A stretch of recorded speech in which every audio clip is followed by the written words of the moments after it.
Ook in Wordpress kun je modals maken. En je ziet hier een Wordpress website met het 2017 thema. En ik zal in het artikel of in het bericht distortion vervorming van je geluid een modal gaan plaatsen.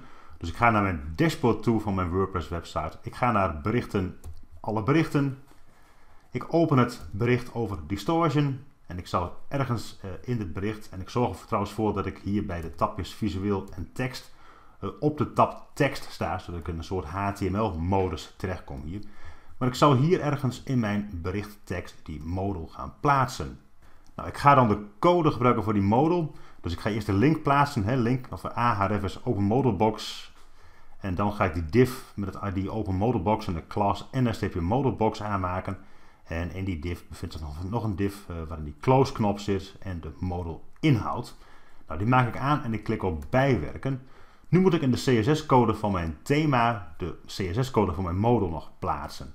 En het beste kun je een kindthema maken van je thema. Anders ben je mogelijk na een update van het thema je eigen wijzigingen kwijt. Maar ik doe het nu rechtstreeks even in het staal.css bestand van het thema.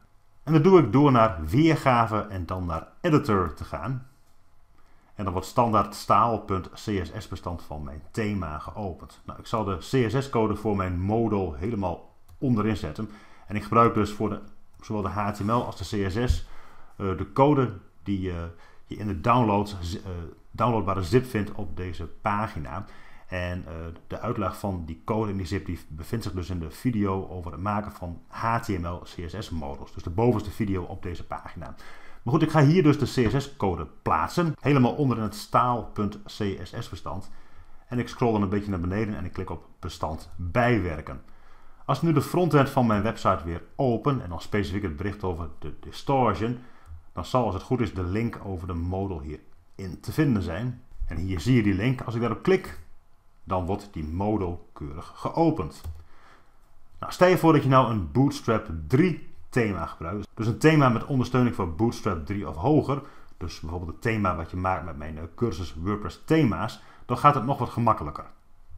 En ik zal even een thema met Bootstrap 3 gaan activeren. Dus ik zal even teruggaan naar de voorkant van mijn website. Als het goed is nu een andere thema actief en daar zie je het al staan. En ik zal eerst uit mijn bericht weer die code verwijderen voor de modal. Want als je een Bootstrap 3 of hoger thema gebruikt, dan kun je gewoon Bootstrap code voor het maken van een modal gebruiken. Dus mijn eigen modal code hier, die verwijder ik weer even. En ik ga hier nieuwe code neerzetten. En ook die code vind je in de zip die je kunt downloaden op deze pagina met de modals demo's. En die bevindt zich dan in het mapje Bootstrap. Maar die code ziet er als volgt uit. Je ziet, we gaan nu een button aanmaken met de class btn.